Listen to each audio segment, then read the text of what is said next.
right, hey, welcome everybody. Thank you very much for hanging with us, you guys. We are so sorry for some technical issues, but we will not be deterred. We will move forward. So welcome to the session, Keeping Youth Engaged in a Pandemic World. So I think everybody knows the housekeeping by this time, but let me run through it because we want to make sure that everyone has the best experience possible. And to that, let me turn on the transcription so that we have that. We also have our interpreter here. We have a tag team today, so we thank them and welcome them. Again, welcome to Keeping Youth Engaged in a Pandemic World, the impact of anxiety and how to overcome it. As a reminder, we ask all participants in this session to have their audio on mute, and we ask that you do not unmute yourselves unless prompted to participate in a potential engagement activity by our presenter, Zach Gibson, and he'll tell you about that a little bit. If you have questions as the session proceeds, please post your questions in the Q&A or the chat box, and we'll address them during our live Q&A portion. And if you feel comfortable, we ask you to turn on your camera if you wish, but that's up to you. As you know, at this point, the materials for this session and for all the sessions and the recording will be on the WIOA 2021 Summit for your convenience. So as I mentioned, we have our signed language interpreter here. We have that person spotlighted for you.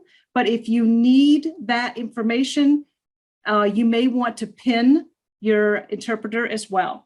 We are going to have some breakout rooms later on, so we'll tell you about those when we get to them. Let me stop talking so that you can hear from our very experienced and knowledgeable presenter today, Zach Gibson. So Zach, let you take it away.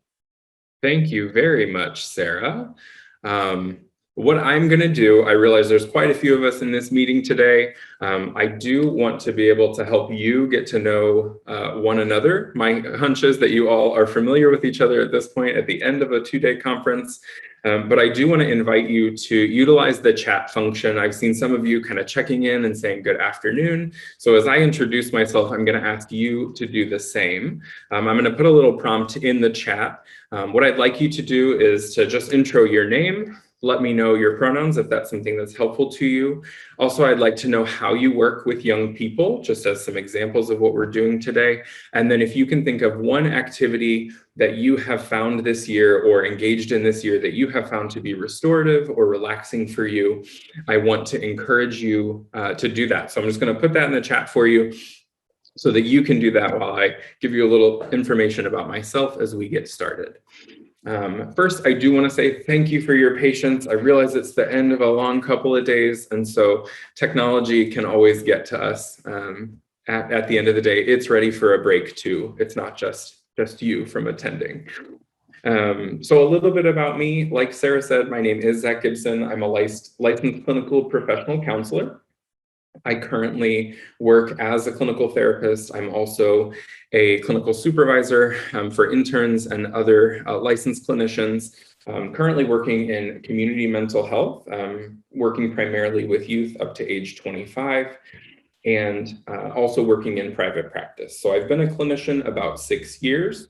A couple of those years were with transitional housing, so working with young adults who were experiencing homelessness, really helping them to support mental health needs, but also for educational and vocational engagement. So I'm hoping I can bring some of that experience to you today.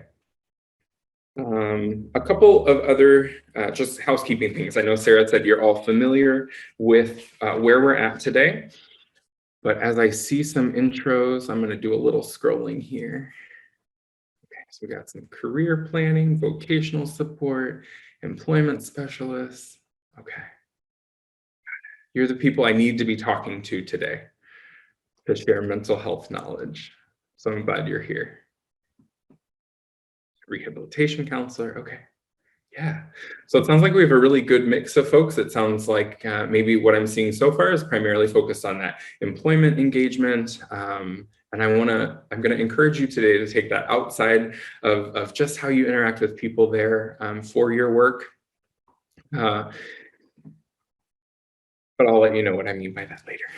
A couple of other housekeeping things from me. As Sarah mentioned, you will be muted today. I want to encourage you to go ahead and ask questions along the way. I will try to check the chat box every once in a while, but I'm going to ask you maybe to hold those questions until we take a question break. If you'd like to use the chat feature, you're welcome to do that. We may also have time to go ahead and raise hands and ask verbal questions as we go. We are going to take what was going to be one 15-minute break in the middle. We'll sort of see if we have time for that. We might have to bring that down to about 10 minutes since we're a little late starting. I do want to encourage you, since it has been a long couple of days on Zoom, that if you need additional breaks, you are welcome to take them. I would just ask that you please turn off your camera if it's on, so we're not distracting to other people, and then rejoin us when you're ready. I would also say, if you're comfortable having your camera on, that will help me engage with you a little bit more. The start of our time together today will be a bit educational, so teaching you a little bit just about mental health and where things are in the pandemic. And then it will be a bit interactive, so I want you to be able to see each other, but a reminder that this is being recorded if that feels important to you, okay? One more piece of housekeeping that I want to attend to with you. I am a licensed clinical professional counselor, so we are going to be talking about some mental health needs today. And I want to recognize and name that each of us as people are also experiencing our own mental health needs amidst the pandemic, while we continue to work and engage. So I would invite you that if at any point you feel overwhelmed or feel like you need a personal break, to go ahead and take that. I would ask that you stay in the Zoom room. We had enough trouble getting us all here in the first place, but if you can stay in the Zoom room, you're welcome to mute, turn off your video, and rejoin us when you feel like you're able to do that, okay? A little bit about I'm scrolling the wrong direction. A little bit about what to expect today in terms of information and what I'd like you to learn from our time together today. We are going to talk a little bit about mental health specific to the COVID pandemic. I want to provide some updates to you on just numbers that have been coming out recently so that you have a full understanding of what young people and adults are going through in terms of mental health as impacted by the pandemic. We're going to spend some time teaching you about the foundations of anxiety and trauma. So I want you to understand how those work in our brains as people. And my hope is that that can help us reframe how we approach the young people that we work with to have a more informed, both trauma-informed and mental health-informed approach as we're supporting young folks to engage more fully in their lives right now.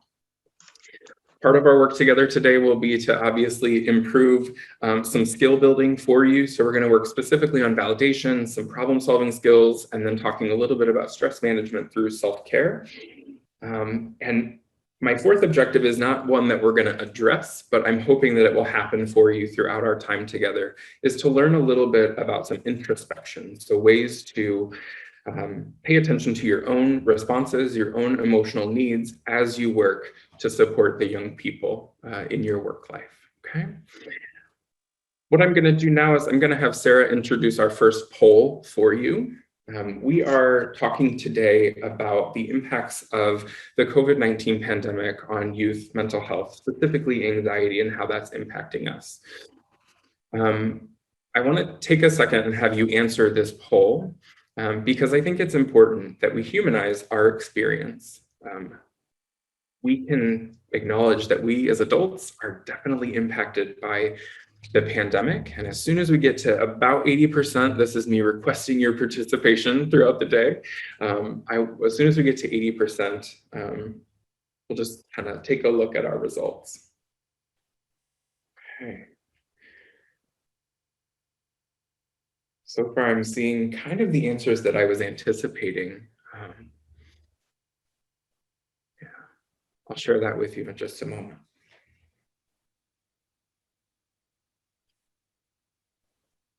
So we've had 120 of us answer this poll, and I'll have you know that there's not a single response for not impacted. I think that's very important to understand as we conceptualize mental health. I see the greatest number in just impacted, kind of generally impacted in the middle. There's definitely some folks who've been significantly or greatly impacted. And so as we think about our own experience during this pandemic, I want you to be able to transfer that to the young people that we support, right? So we have our own experience, we can name that. We have to understand that those young folks are also impacted in such ways that we might not understand just from seeing them. All right, I'm gonna end our poll. Oh, I don't know how to share results. Can I do that? Hopefully you can see that. So these are kind of your answers. Like I said, the greatest group of us are impacted, but definitely greatly and significantly impacted as well. As we think about our own responses today, I'm going to go ahead and guide you in a bit of a mindful meditation. So I want to invite you for just a moment. We're going to do some centering for our time here together today. I want you to do this in a way that feels most comfortable to you. You're welcome to focus on the image on your screen if that feels best to you. You're also welcome to close your eyes if that feels possible or comfortable. You can also pick a static spot. That could be a spot on your desk or on the wall. And I'm just going to guide you through this for a couple of minutes to center our time together today. Begin by bringing your attention into your body. Close your eyes if that feels comfortable or possible for you. You can notice your body seated wherever you're seated, feeling the weight of your body on your chair, on the floor. Take a few deep breaths.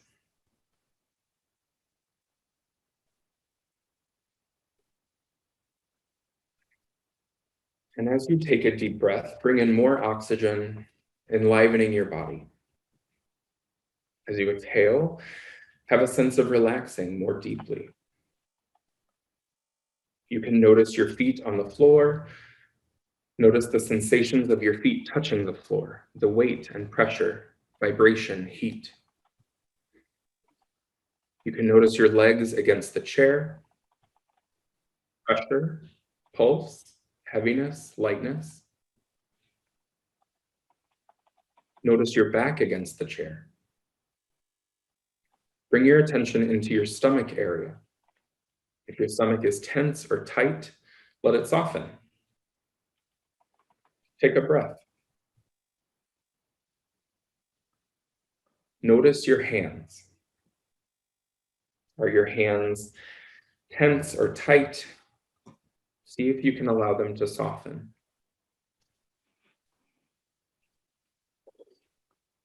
Notice your arms. Feel any sensations in your arms. Let your shoulders be soft and loose. Notice your neck and throat. Let them be soft, relax. Soften your jaw. Let your face and facial muscles be soft. Then notice your whole body presently. Take one more breath. Be aware of your whole body as best you can. And as you take one more breath, when you're ready, I invite you to bring your attention back to us here as we continue.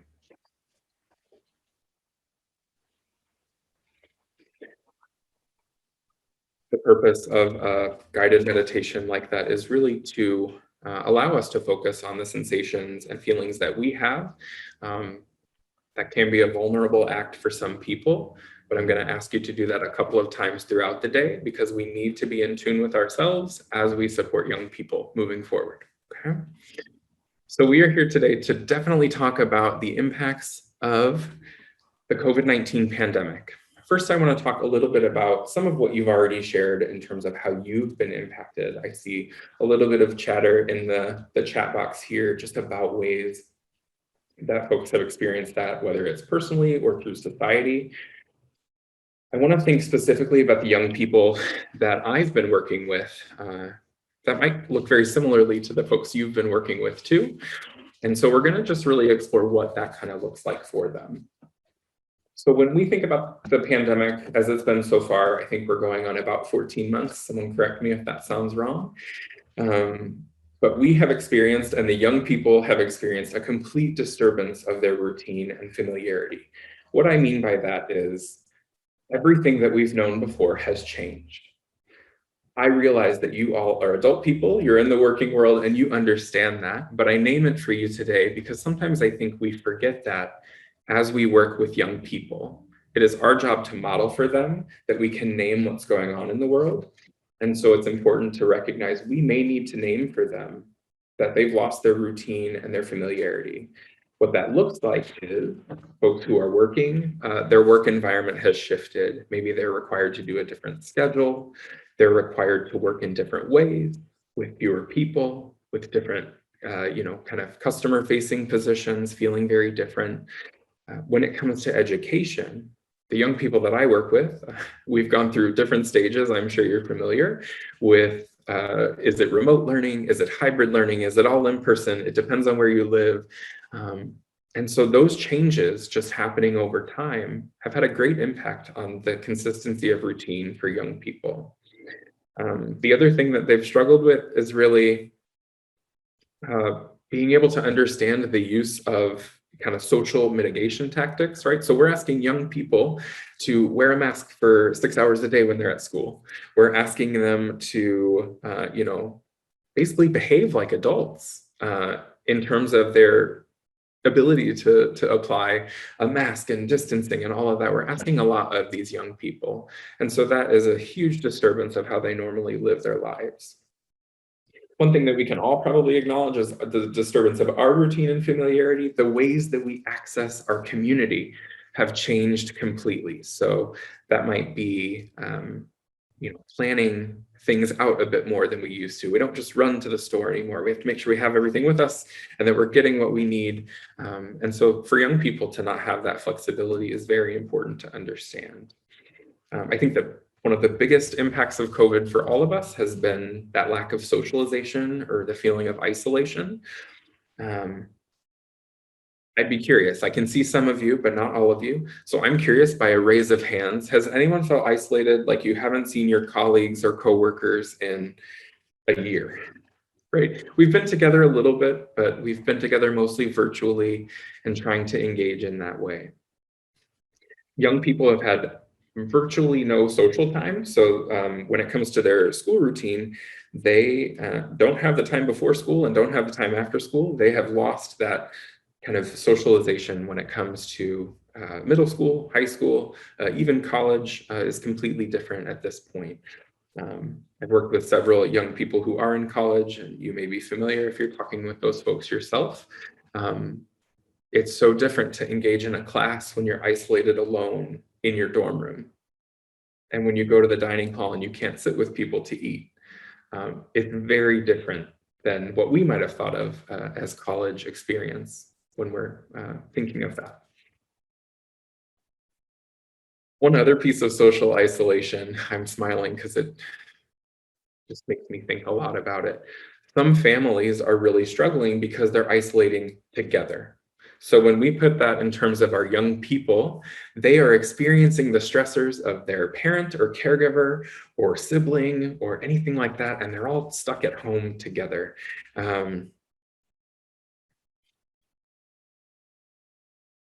That balanced with people who are isolating alone, right? So we need to watch out for our young adults who live alone. We might be their connection to a human. And so we have to understand that that can have such a huge impact to be that person for someone. Like I said, both pieces of isolation are hard with other people and without other people. I do want you really thinking about that when it comes to the young people you're supporting. One last piece that I think we would be absolutely amiss if we didn't talk about would be a broad experience of grief and loss when it comes to the pandemic. I'm not going to ask you to share your own loss experience here today, but I do want you to think about that in terms of we are in a global situation where as of Sunday, there were 568,969 people who have died from a disease that we're working hard to be away from. When we think about that, that's constantly on our minds. And so we have this very broad experience of grief and loss that we may not name very often, right? And yeah, absolutely, we're unable to attend services in the way that we might normally do, right?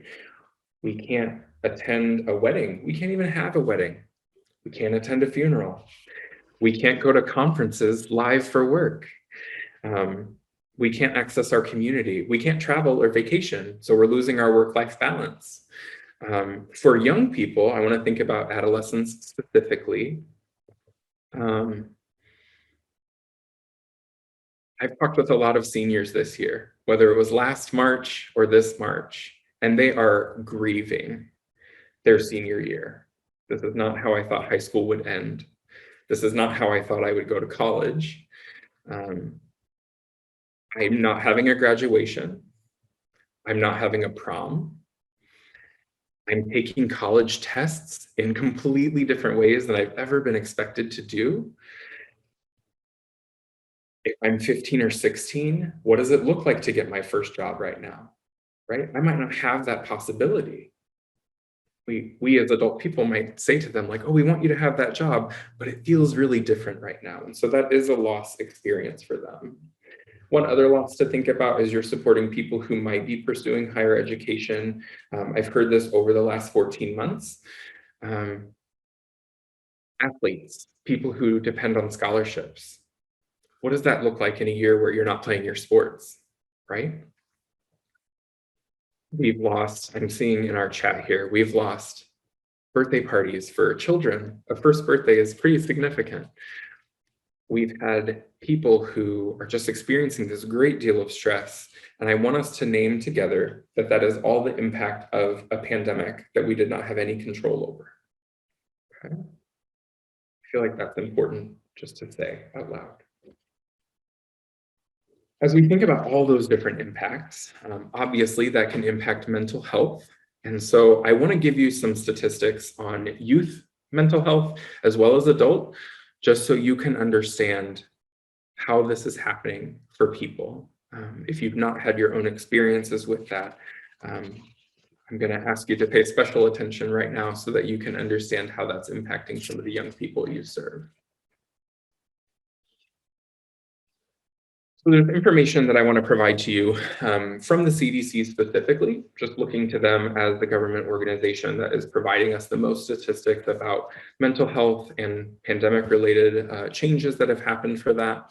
The chart that you're seeing in front of you right now is in reference to pediatric mental health visits to the emergency department. So what you're seeing is a study that was looked at from January to October of 2019 and 2020. And what this shows us is that there's been a significant increase in mental health visits to the emergency department for young people. This study specifically looks at ages 5 through 17. Kids age 5 to 11 have had an increase in mental health visits to the emergency department of 24% in this time period. For 12 to 17, that might be more along the lines of where we're supporting a little bit. That's 31% for them. I want to bring special attention to this point in the chart right here. I'm not sure if you can see my mouse. This is week 12, which would have been the end of March of 2020, when students often began engaging in remote learning. They lost their before and after school programming. Everybody kind of started working at home. In this 2-week period is when most states began to see their stay-at-home orders go into play. And then you'll notice a pretty significant and immediate increase in those mental health related emergency department visits for kids. I don't think that's a coincidence, right? I think we can say that's definitely an impact.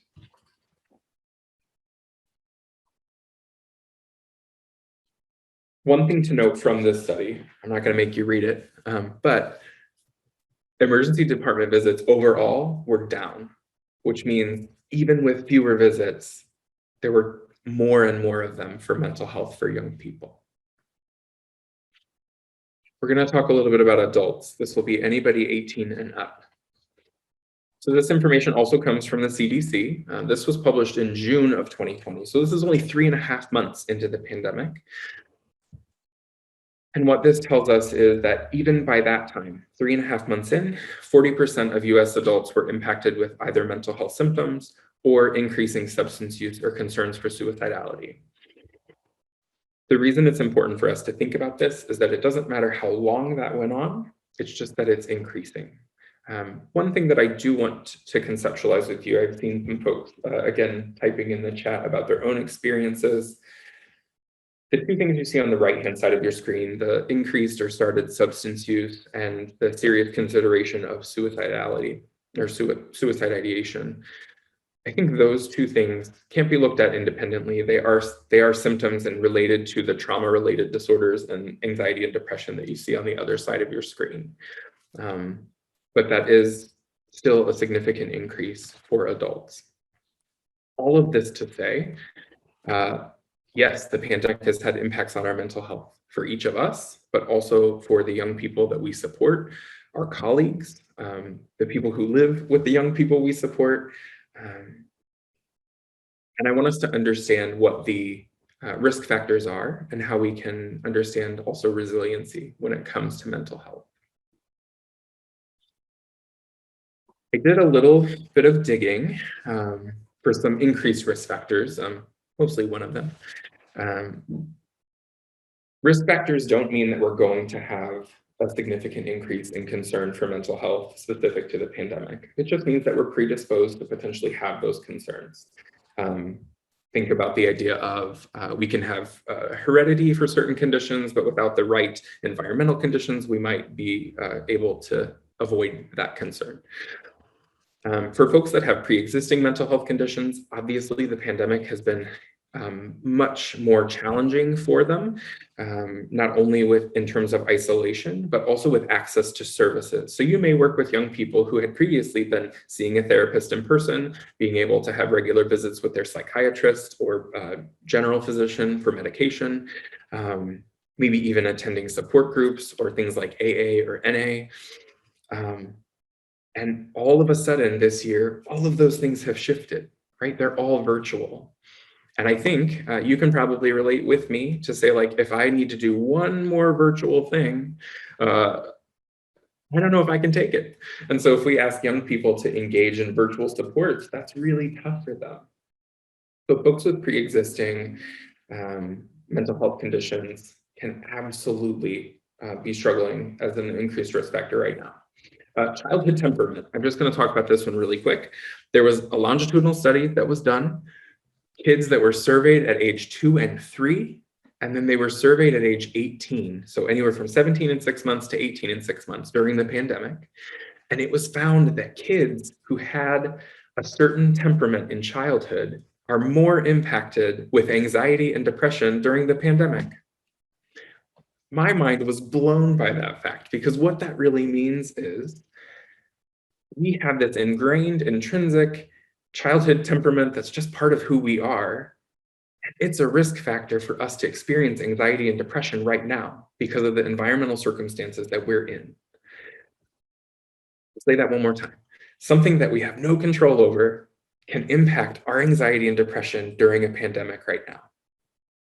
I want you to think about a young person who you've been supporting. And I just want to see how it changes your mind if you can think like, ooh, they have that childhood temperament. Like, would I reframe or rethink about how they're engaging right now? Right? If I can understand that it might just be part of their makeup that I need to support and find a way to support remotely or in person, it might not be something that feels completely in their control. Okay? The other thing that we have to talk about in our world is minority populations and communities. So talking specifically about communities of color and communities of lower socioeconomic status, there are hugely disparate access to healthcare, trust in government and systems to be able to provide support. A lot of folks in lower socioeconomic status areas have not had the opportunity to work remotely. They don't have the chance to work at home. They work in a front-facing, person-involved job. My hunch would be that you're very familiar with that and trying to support young people to continue that work or engage in that work while dealing with these community and society pressures that are happening for all of us.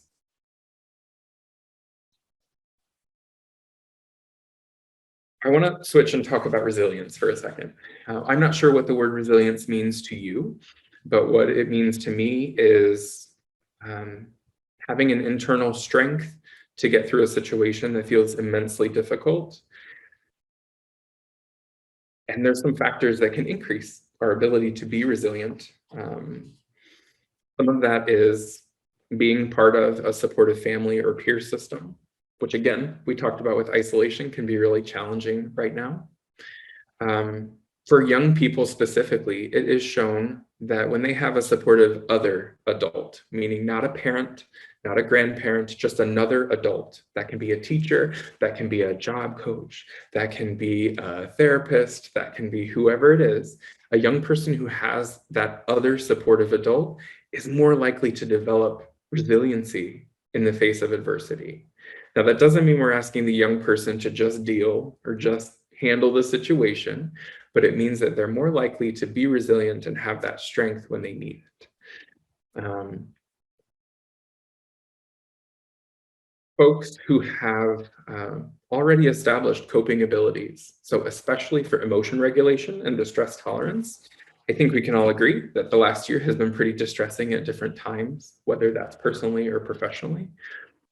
For folks who can regulate those emotions a bit better and tolerate distress at a higher level, that is a resilience factor when it comes to mental health in the pandemic, because we're being asked to be so flexible psychologically throughout everything that we do.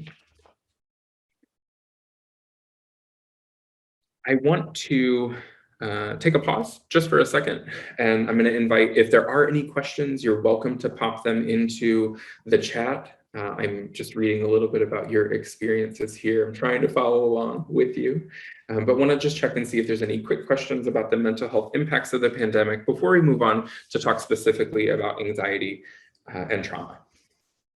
Give you a second for that. Absolutely. So I'm being asked to repeat my definition of resilience. And so when I think of resilience, I'm going to try to remember exactly what I said before. But my definition of resilience is having the strength and being able to really kind of cope and process in the face of adversity. I think that's similar to what I said the first time. That's how I think about resilience, is strength and ability in the face of adversity. Some of that's also determination, right? So things can feel really hard and we can really struggle and still be resilient. Yeah. So I'm seeing a question about the ER visits because of mental health. Could it have been due to parents being more aware? Absolutely. They were together more often. One thing to note from that study is that overall emergency department visits were down. Part of that, I think, I don't remember specifically from the study, but there may be a kind of decrease in sort of accidental visits, right? We're not out doing things, we're not out and about. So there is that decrease, but it could be because parents are more aware and more in tune with what's going on for their children. Yeah.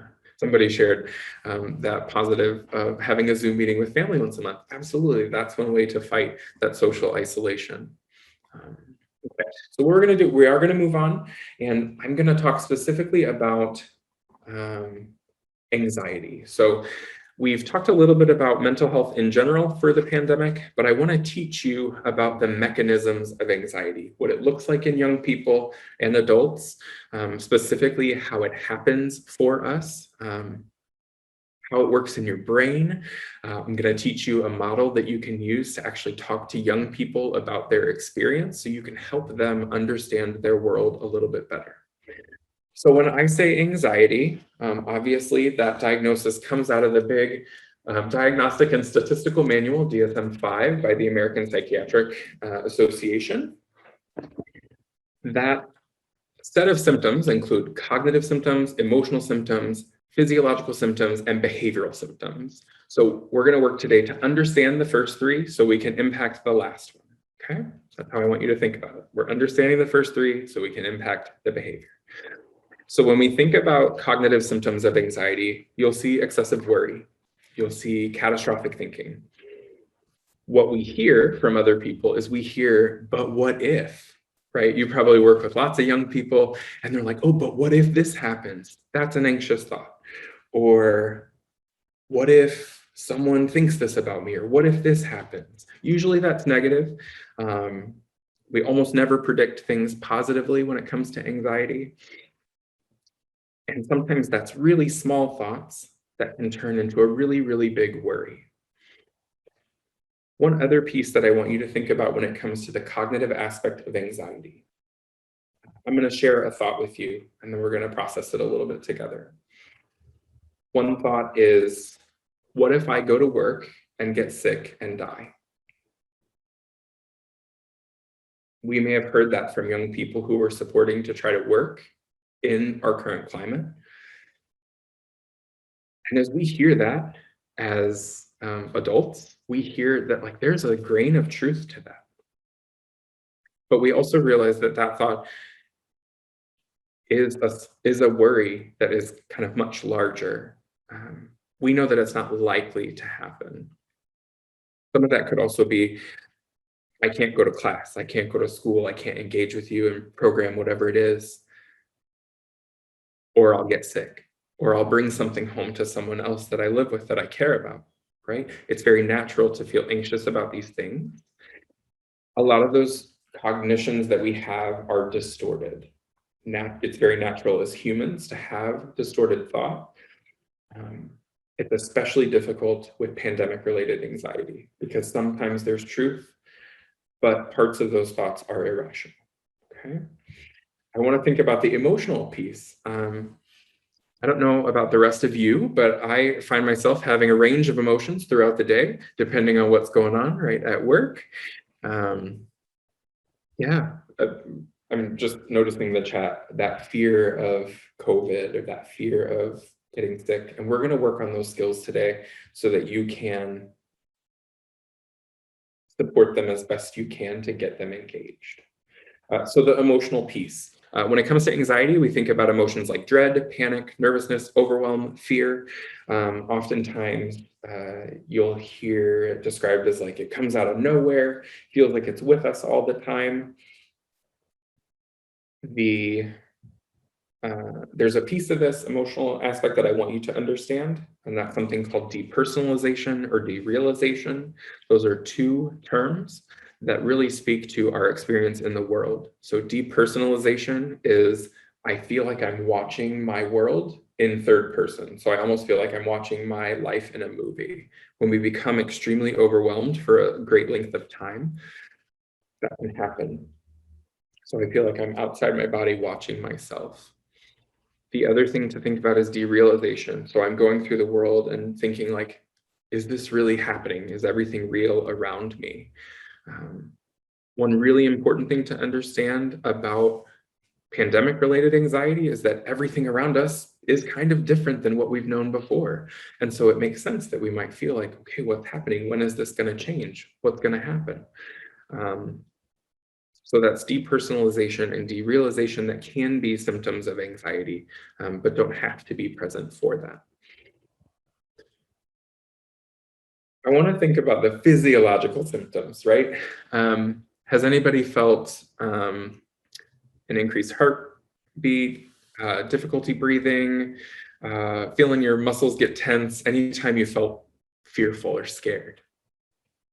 Probably.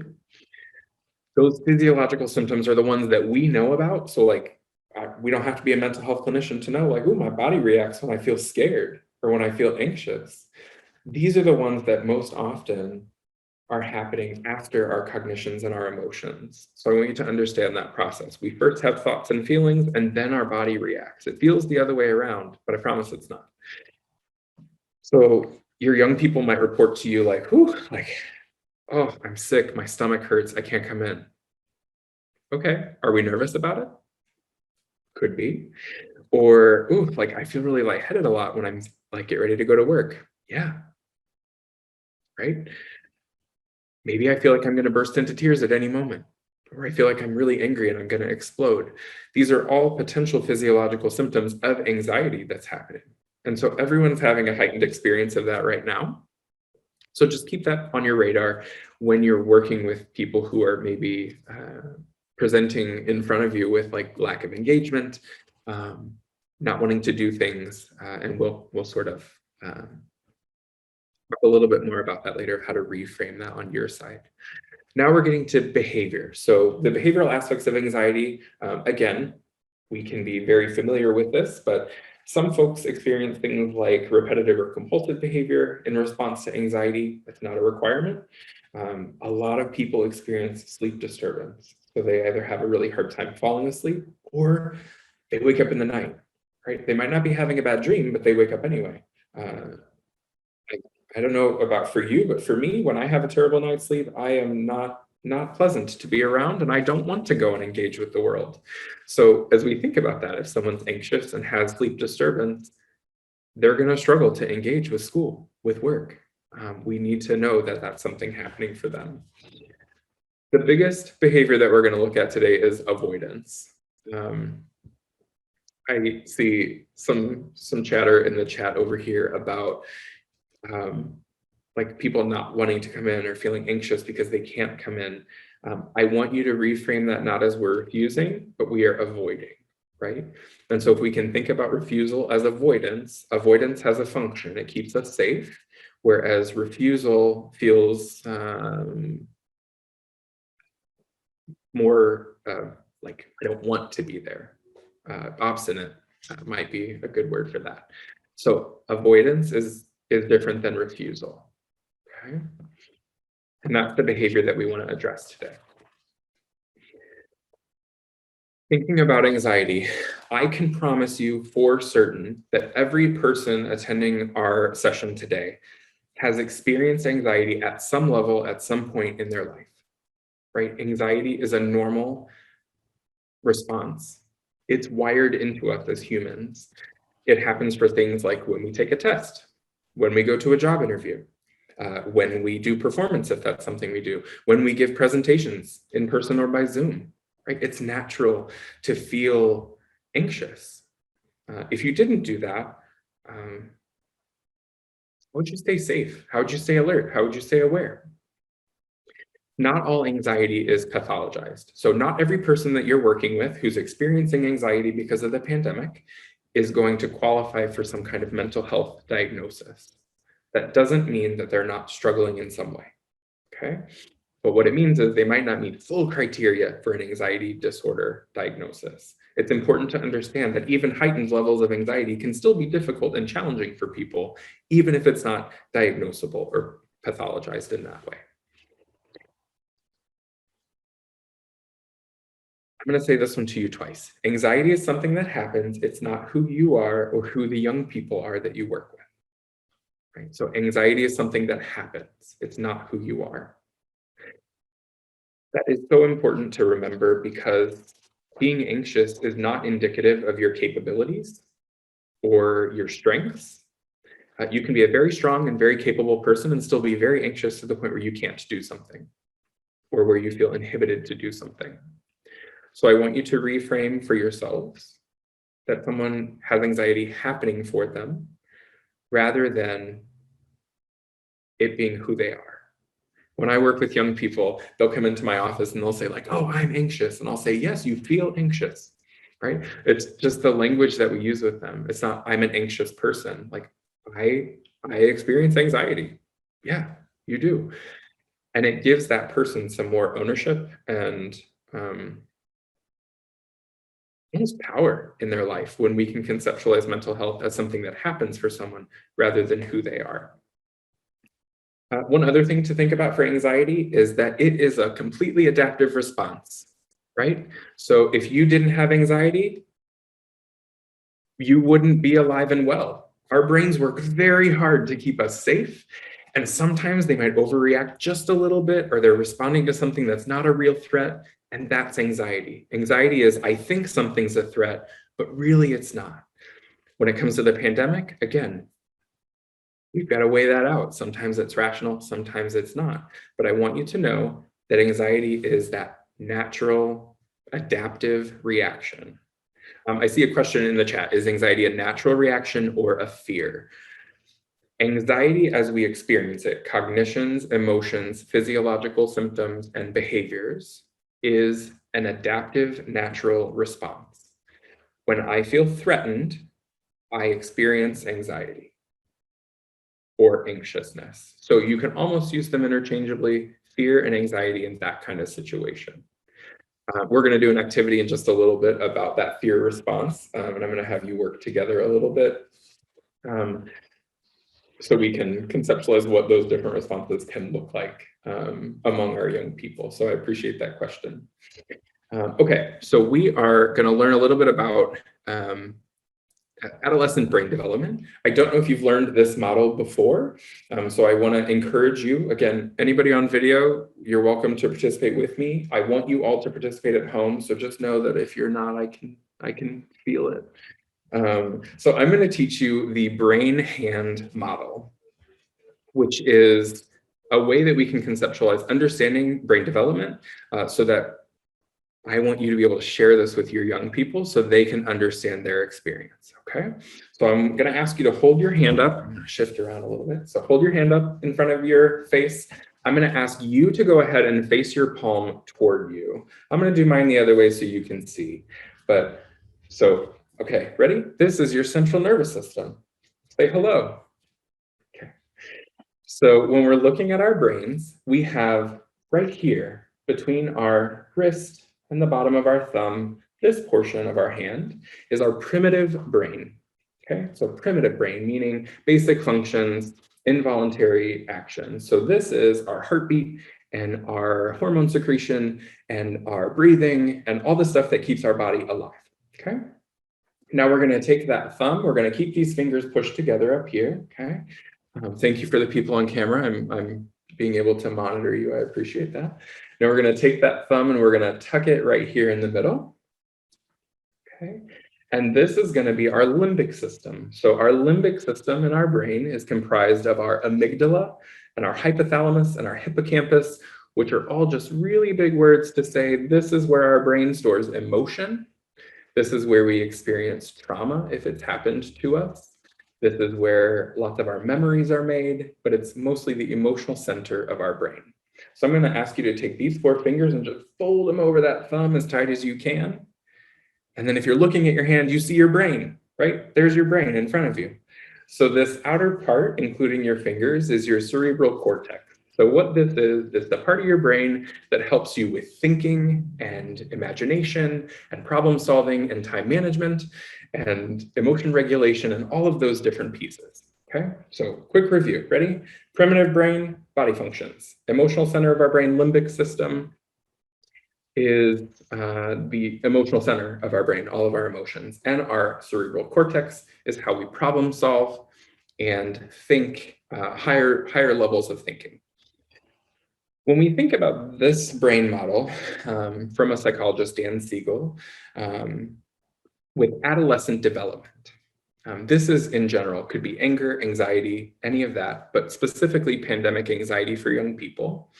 I want you to take those 4 fingers and I just want you to like kind of make them real loose right here, right? Okay, so this would be like if my emotional center of my brain was working and then it was like able to like shoot things through my finger, like it's winning, right? The emotional center is winning. Because when we're young, until we're 25, we don't have this piece fully developed. I'm gonna say that one more time. We don't have a full prefrontal cortex or cerebral cortex until we're 25 years of age, which means when something happens to me and my emotions are triggered and I'm less than 25, I flip my lid and my emotional brain takes over, right? I want everybody to practice. Flip your lid. Name a tough emotion and flip your lid. Anger. I'm anxious. I'm really upset. They're making me go to work, right? So this is when young people respond to you and they're very emotional. It's not their fault. We want them to learn, but it is their brain. And like, woof, like that emotion's bigger than I can handle. Does that make sense? Okay. That is flipping your lid. I want you to be able to teach that to your young people. I think I saw folks following along. You've got a diagram here in the slides because it's important for young people to understand like, oh, like I have emotions. I'm not giving you a free pass on not figuring out ways to manage them or cope with them, but I'm teaching you that your brain is responding in a very natural way, right? So I see a question here. How can we all control our emotions? Well, what we hope is that as we age past 25, that we develop that prefrontal cortex. So I say prefrontal, it's that part right here in the front. And that is where we do our higher level reasoning for emotion regulation. It's how we can have fluctuations in mood that don't become a crisis. Ways that we do that are developing a lot of insight through introspection. So learning about our own thoughts and feelings, learning about our own responses to the world, going to therapy, figuring out how to manage those emotions if they're feeling challenging for you.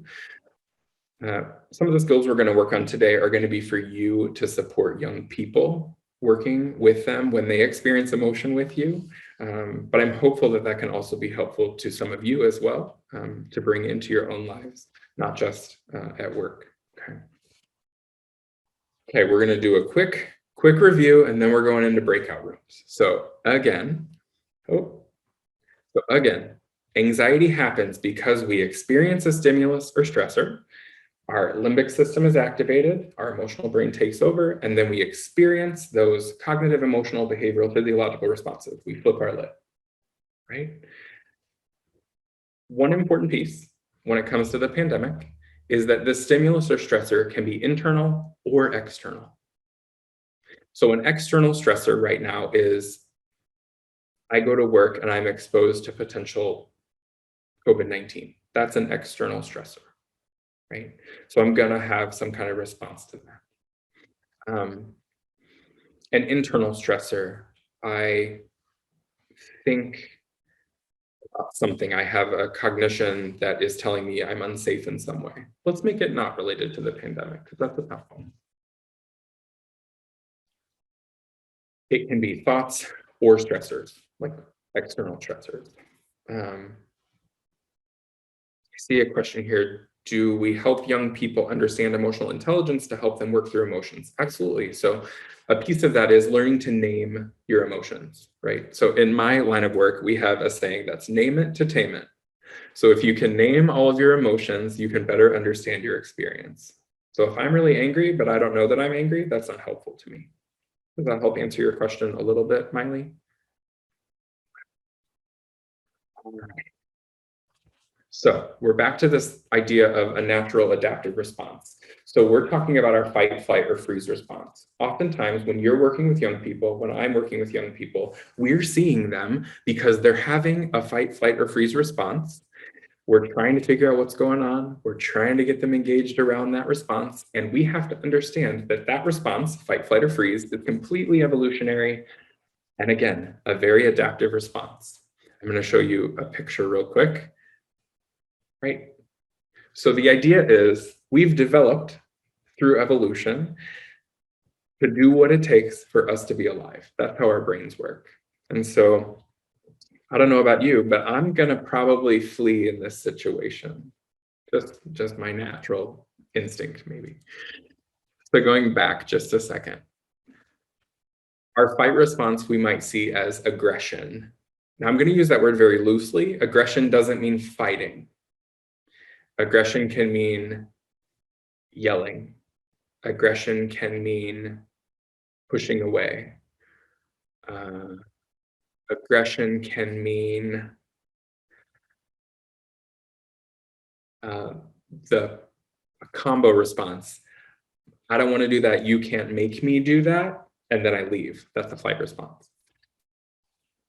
Flight response is I'm avoiding my stressor. I'm avoiding my threat. This might be the one that you're experiencing the most with your young people.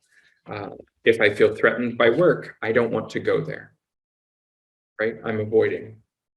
And we're conceptualizing that as an adaptive response.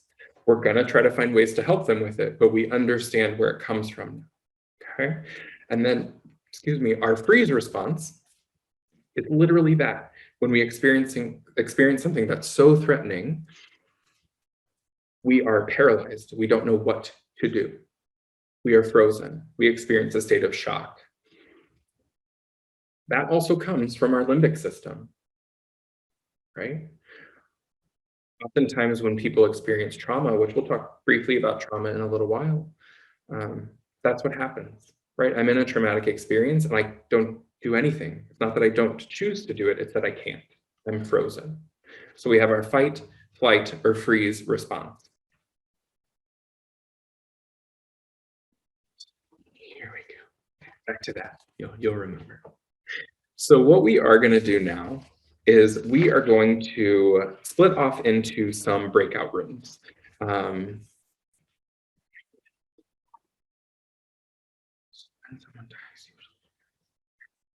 Francisco, I don't fully understand your question. If you could rephrase it, that would be helpful. Yes, Kristen, the freeze response often is paired with the dissociation that's part of a trauma response. So oftentimes in trauma, our bodies freeze and we actually do not recall or are not connected in those moments. So yes, that dissociation can be a part of that freeze response.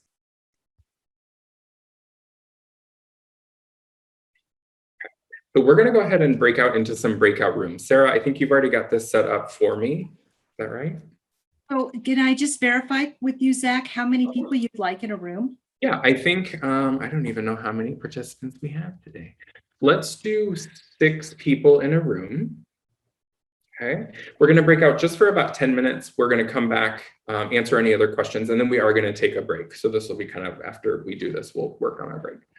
So your breakout rooms today are going to be about being able to identify what a fight, flight, and freeze response would be in a situation.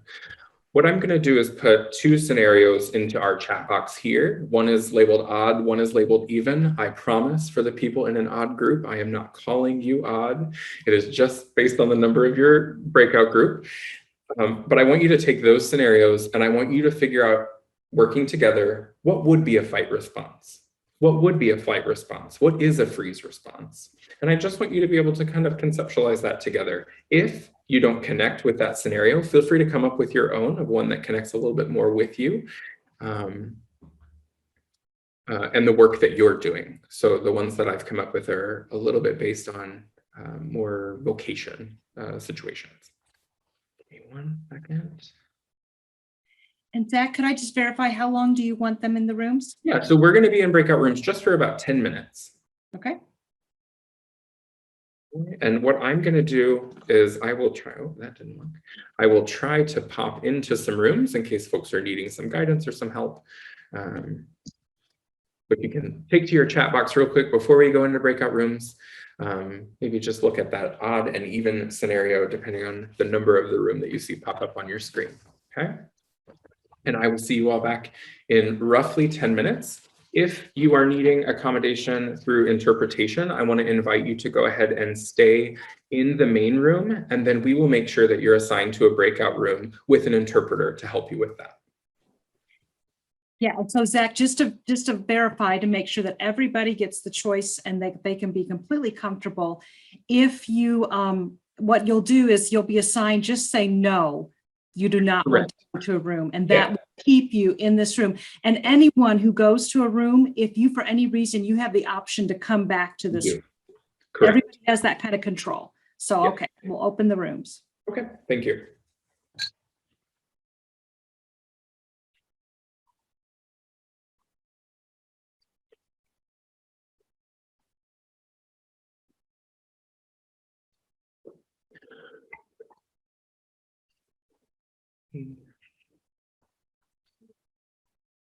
Okay,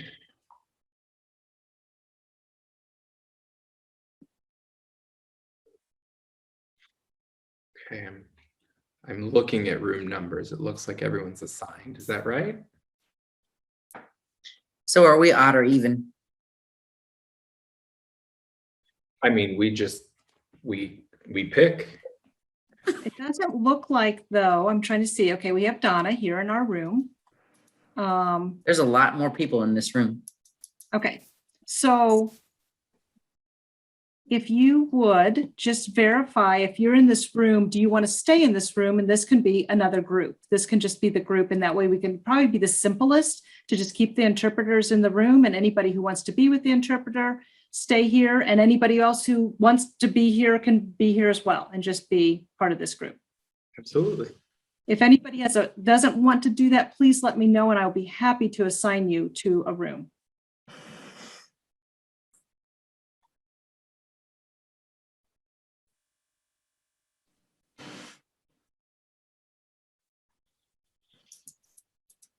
Doesn't like how long.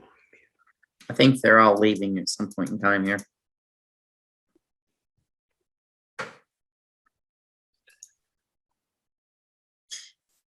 There are two people that have not joined a room, Sarah, unassigned, Ariel Nevis and Mark Muir. Okay, so I'm going to assume that those are people that want to be here Okay, and that they don't. Okay, I see what you're saying, Bevan. Thank you for helping me. somebody else is coming into the waiting room right now. I came back into the main room because out of the 5 people that went into breakout room 12, 3 of them immediately left, and then the other 2 were not interacting. So I just came back. Okay, Okay, all right.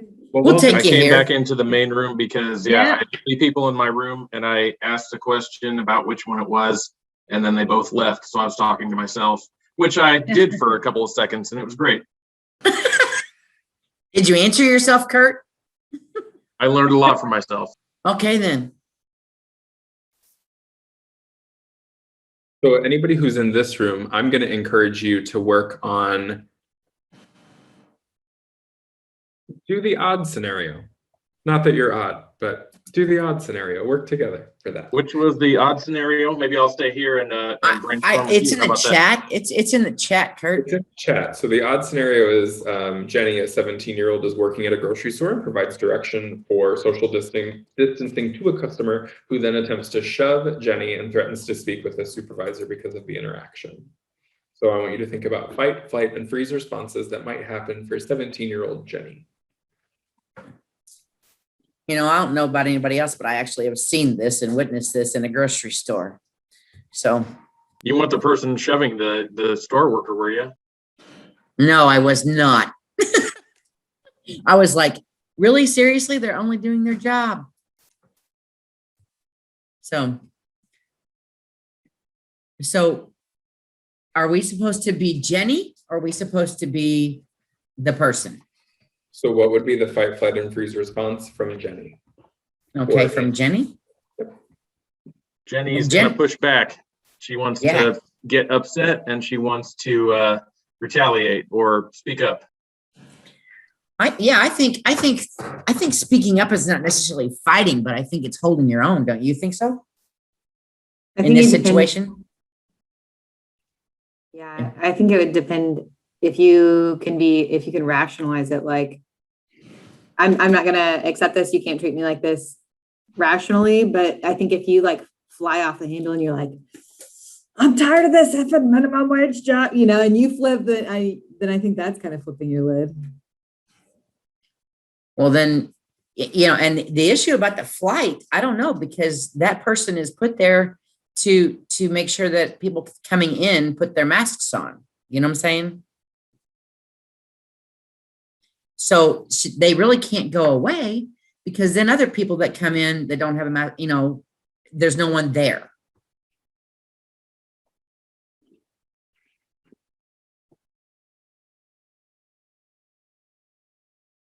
The other issue with this is that there's a lot of kids that are working at grocery stores that are young people, that they look at this and if it's an older person who's coming up doing this, I mean, would you freeze?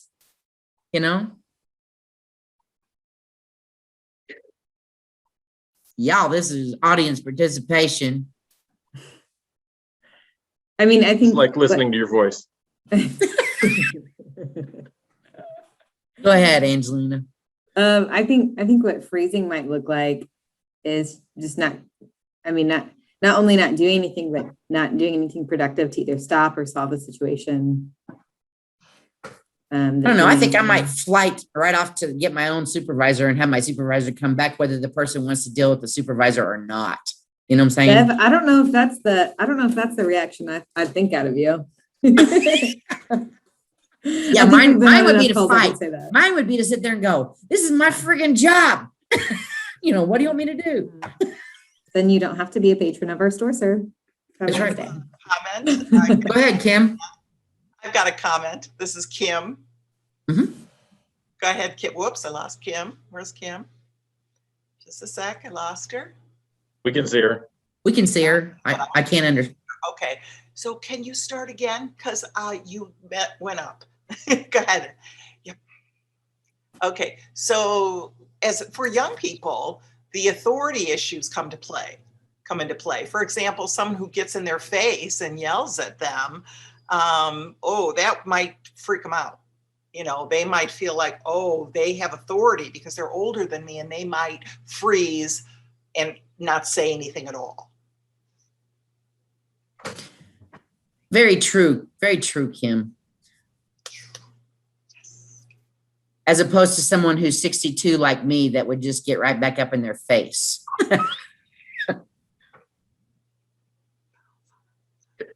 It sounds like the other thing you're thinking about, though, both of you, Kim and Bevan, would be thinking about what does society say is okay for you as a person to have that response. So it is different for a white identified 60-some-year-old woman, and we don't know the ethnicity or race of Jenny as a young person, but like there's some kind of societal standard that goes into that that impacts how people might feel they need to choose their response or True. can allow their fight, flight, or freeze response to come out. True. Yeah. I think the opposite could be true too. Mm-hmm. I think depending on who it is that's confronting Jenny, how comfortable she would feel saying something back to them, or, you know, going to get her supervisor, whatever. I think, you know, Jenny's a younger girl. I think if this was her first job, I think she would either flight or freeze, not knowing what to do. So I had a situation where I took my granddaughter into a restaurant years ago, and it was just a manager and a young girl. She looked like she was about 16. She was in there, and he was telling her, go do this, go do that. And she walked up to my granddaughter, who was like, she might have been 10 at that time. And she whispers to her, don't ever work in fast foods. It's like, what's fast food? I said, she's saying go to school and get a good job. She don't like her job. Mm-hmm. I think too, her reaction may change based on what the people around her in the store are doing. Like Bevan said that she's seen this before. You know, if Bevan witnesses this or I witness this and I say something for the girl, or, you know, whoever is the audience, you know, if other people are walking in the store and they're just like, dude, get out of here. Like, you don't need to talk to her like that, or put your mask on, you know, whatever it may be. I think that feeling that immediate support with other customers makes a difference too.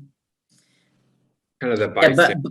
but Angelina, to the same point, or to the opposite point of that, if there are other customers that are standing around and they perceive that and see that happening, and they just go, not my problem, I'm not going to get involved, I'm just going to move on, and then you're leaving her in that position where I would see that would cause her to either freeze or something else along those lines, as opposed to speaking back, saying like, nobody has my back here, I guess I'm on my own. You ever see those videos online? Sometimes you can see where it's like, oh, you know, these two people got in a fight at school, and rather than someone stepping in and helping, they all just get their phones out and make a video. Or, you know, I saw one the other day of some lady get kicked in front of a grocery store and beaten up while there were people just standing there watching. And so I feel like it's kind of the same. It's the same. I don't know if it's a freeze or if they, like you mentioned, Zach, the societal expectations. Is it expected for me to jump in and help? Or I'm so shocked, I'm just going to stand here and do it. It's none of my business. I don't know them or whatever. So I feel like it's kind of the same thing where when something happens, do you jump in? Do you not? What do you do? Yeah. And so forth. There's been studies done on that, unrelated to anxiety, but if we think about that fight, flight, or freeze response, studies about the bystander effect. I don't know if you've ever read or heard about that, but really it's if you're a single person and you see an act, you're more likely to respond than if you're with a group of people because you think someone else will do it. Right. So we think kind of oppositely. Generally, we would think like, oh, if I'm with more people, I might choose to respond, but that actually makes it harder. And so kind of similar to that, you're going to have your own fight, flight, or freeze response while trying to support someone else in that. So situation. Kim says she thinks that getting your phone out is a little different than a freeze response. Yeah. Right. And that's, you know, as I was saying it, I think it feels kind of different also, but it's, I don't know, how would you label that type of response, you know, when that happens? Is that, oh, I'm going to make sure I take this video so I can post it and it'll get shared with law enforcement, or what kind of response is that? So I think in this context of fight, flight, or freeze, it depends on who you're talking about. So if we're talking about the person who's experiencing the immediate stressor, if that person were to get their phone out and start recording that, I would see that maybe as like a fight response, right? Of like, I'm going to document whatever happens here. I'm not choosing to leave. I'm also not frozen. But if you're talking about a bystander, so these two people are having a conflict and this person records, I think that's more of just a kind of bystander societal approach. This person back here is the brain, right? Well, I mean, they have one. If you well, I mean, yeah, whoops. So I want to welcome everybody back. I know breakout rooms ended. We were finishing the discussion here in the main room, and just wanted to see, you may have heard some discussion from our talk, but wanted to see if there's any other group. We can hear from one or two that just would want to share a couple of your responses. Then we'll do questions and take our brief break. If anybody would like to share, feel free to raise a hand or unmute yourself if possible. So I guess we were discussing about the person that got lost for the job interview, and we were, I guess, the main consent. We believe that the main consensus was freeze, but some person said that it was a fight situation, and we were not sure. So, okay. And to clarify, you could have any response in that situation. So you could have a fight, flight, or freeze. Right? So what would be the most appropriate though, in terms of, because in my opinion, if I believe that the person got lost and not aware of her surroundings, then you freeze, right? Because what do you do? Yeah, so you might choose freeze as part of a maybe helpful adaptive response to say like, okay, I need to pause for a moment and kind of collect my thoughts, because if I don't do that, then I might have a fight or flight that really doesn't land me that job. So flight might be like, forget this, I'm not driving to the interview, I can't find my way, I'm going home. And a fight response might be, I start yelling at that interviewer on the phone. That's probably not going to get you a job. Yeah. Right? But if I can freeze, even in sort of a healthy way, just to pause for a second, I might also freeze in an unhelpful way. I might freeze and I might just sit in my car until the interview's over. Right? And so that would be my response to the stressor of the situation. Right? We can Rena wanted to know if you could do all three. Of course. Yeah. And sometimes you're going to do all three based on the stressor, or you're going to try one and then try another and try another until you can meet your need of feeling safe and in control. Right? If we're thinking about fight, flight, or freeze from an anxiety place, it's an adaptive response to feel safe. Okay. But is that natural to have those the fight, flight, or freeze situation in one scenario, wouldn't a person be more inclined to just have one? Mm-hmm. Well, think about this. We've got the cave people on the screen right now. So if I'm going to try to flee, I'm going to flight. I'm going to outrun my predator. And then I realize mid-run that I'm not going to make it. I can't flee. It's not working out. I'm going to switch to my fight response. Okay. So I'm going to try one, and then I'm going to try the next. Whatever I can do adaptively to keep myself safe and well. Okay, got it. That makes sense. I want to take a pause. I appreciate you discussing fight, flight, or freeze responses, especially as it pertains to young people and engaging with the world. But I want to see if there are any other questions right now before we do take a short break. We're not going to take 15 minutes. We're going to take, I think, about 8 minutes, and then we'll come back and we'll finish the rest of our time together. Are there any other questions right now? Mm-hmm.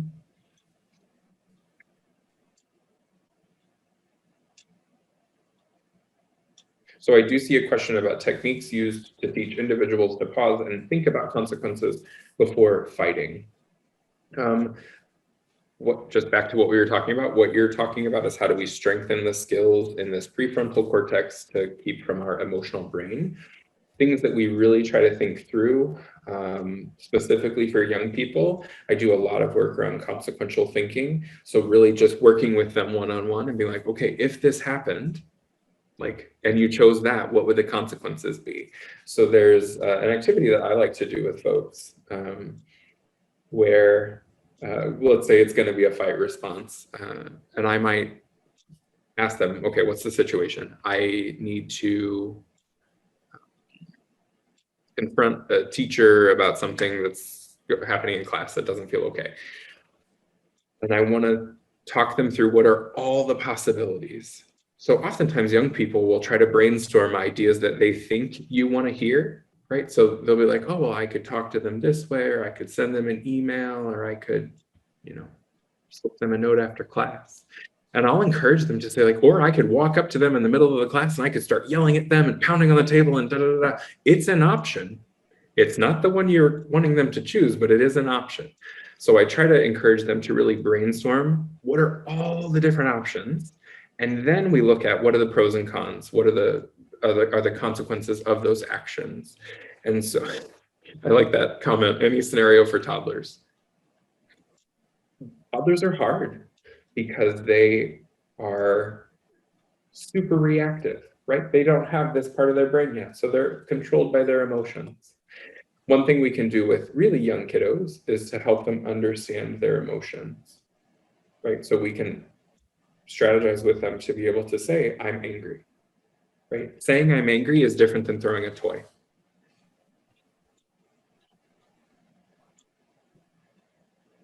Yeah. Okay. Teens and toddlers do have very similar behavior at times. I see that in the chat. Yes, that is correct. Dysregulation abound for all of them.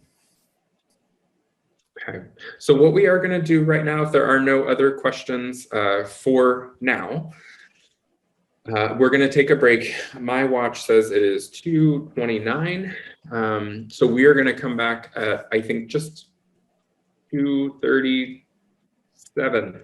Let's call it 2:37. You can feel free to turn your screen off or mute yourself, but we will get started back at 2:37 with the rest of our time together today. I will go ahead and place the scenarios into the chat one more time for us. See you back in a few minutes.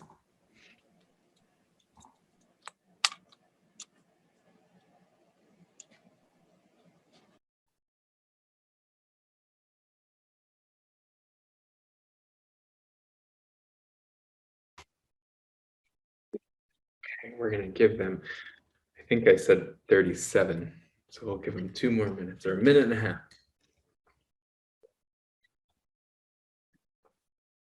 Zach, can you remind me while we're waiting, where is it that where do you work from? So I work in a community mental health agency in Naperville, so the western suburbs of Chicago. I know where Naperville is. Yep. Yeah, usually it's the one that people have heard of up here. So yeah, I've been at the agency about 6 years at this point. Okay, my cousins were from Naperville. Oh, nice. Okay. Yeah, it's called 360 Youth Services. We have a primary focus for working with youth and young adults up to age 26. All right, thank you. Mhm. Where are you working from today?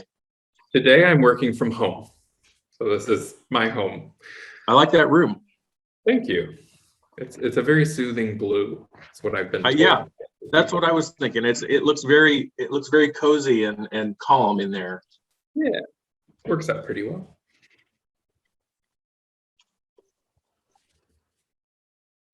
Okay, we'll give just another minute and we'll get started. I hope everyone is taking care of themselves today because it is a long 2 days on Zoom. I'm familiar with those days, as I'm sure all of you are too. So that's part of my goal today, is to help you make sure you're taking care of you as well. Bevan, where are you from? I actually am the director of the Southern Illinois Professional Development Center, and I live in O'Fallon, Illinois, but we are based at SIU Edwardsville. So, Okay, well, remind me never to go to a grocery store down there and get in a fight with you, because I'd be scared for my life. that's right. That's right. She's not that scary. All right, so we are going to move on quickly. We're going to do one short guided meditation just to bring us back to this space. We're going to power through the end here. But I'll check in with you in just a moment. Oh, here we go. Okay. So I'm going to invite you again just to bring your attention either to the image on the screen, or you can pick a static spot near you, either your desk or the wall. And we're going to do a quick guided meditation through a mental vacation, just to give us a little bit of a grounding for this afternoon, or for the rest of this afternoon. Close your eyes if you feel comfortable, and take a slow, smooth breath in through your nose. And exhale softly through your mouth. Take another slow, smooth breath in through your nose. And out through your mouth. Continue this pattern of slow breathing for the rest of this visualization. Now imagine yourself in a peaceful place. A place where you feel calm and safe. Maybe it's a special place that you've been to before, or maybe it's somewhere you would like to go. Perhaps somewhere like a beautiful beach, beside a gentle forest stream, or sitting by a warm, crackling fire. Picture yourself in this place. Imagine what you are experiencing through all of your senses. Look around you. Notice what you see.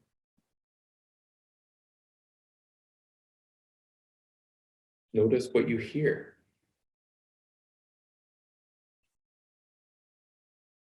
Notice what you smell.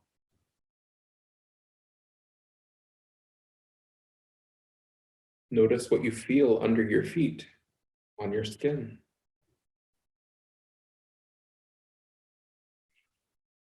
Allow yourself to relax in this place. You are completely at peace here. Continue to picture yourself in this place while focusing on your breathing. Taking a slow, smooth breath in through your nose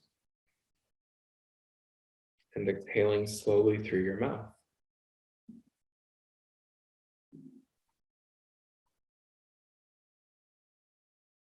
Now continue to take slow, long breaths in through your nose, not through your mouth.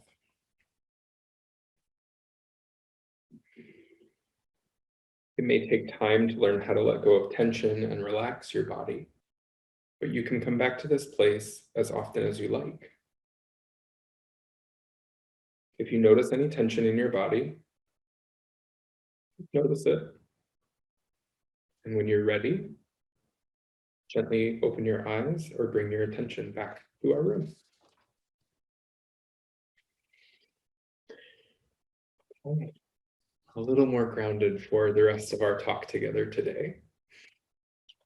So I want to talk very briefly. We've mentioned it in the chat and in some of our discussion today, but I want to talk a little bit about trauma. So we've talked primarily about anxiety and the experiences that we have in our bodies, but I want you to understand how we can conceptualize the pandemic as a collective trauma and what trauma really means. So the definition of an actual trauma and then different ways that we can see that. So again, back to that Diagnostics and Statistical Manual, the DSM-5. The definition of trauma in the DSM is to have exposure to threat of or actual death. So that means having your own life threatened by direct threat or experiencing a threat or actual death of someone else, a family member or close friend, knowledge of something happening to that person. And when we think about that definition of trauma in the context of a pandemic, we can see how many people have experienced collective trauma when it comes to threat of life. Again, as we talked about anxiety, not all trauma experience will necessarily be pathologized or labeled as such, but there are those specific trauma disorders that do occur for people who've experienced a trauma. So that can be post-traumatic stress disorder, which we know as PTSD. That could be acute stress disorders. And that could also mean something called an adjustment disorder. If you're not familiar with those, an adjustment disorder really means I've experienced a stressor and I'm having a response that's slightly more elevated than what we would anticipate a normal response to be. And that lasts for only a specific amount of time. So once that stressor is over, then my adjustment disorder has resolved. So it's not an ongoing long-term mental health condition, but it is a traumatic response. I bring that up today because I think that's something I'm seeing in many of the young people I support. They're showing this symptom presentation in response to the pandemic onset and being able to have that resolve as we see things return back to normal a little bit. Yes, was looking at time now that hopefully everyone's back. We are going to work as quickly as we can to make sure we're done close to 3 o'clock. We may be here a little bit after, and I understand that we may not have interpretation after 3 p.m. We're trying to clarify that right now. So I will work as quickly as possible and try to support whatever needs come up out of that. Kim, thank you for letting me know that you'll need to leave. So looking at the pandemic as collective trauma, we know that every person we interact with, so think about the young people you support, every single person that they interact with is also impacted by the thing that is causing them stress right now. And so to think about the reach of that impact in all of our social circles, whether it's work or family, every person that we know is impacted in some way, globally. Right, and we just think about the collective nature of that and how big that really is.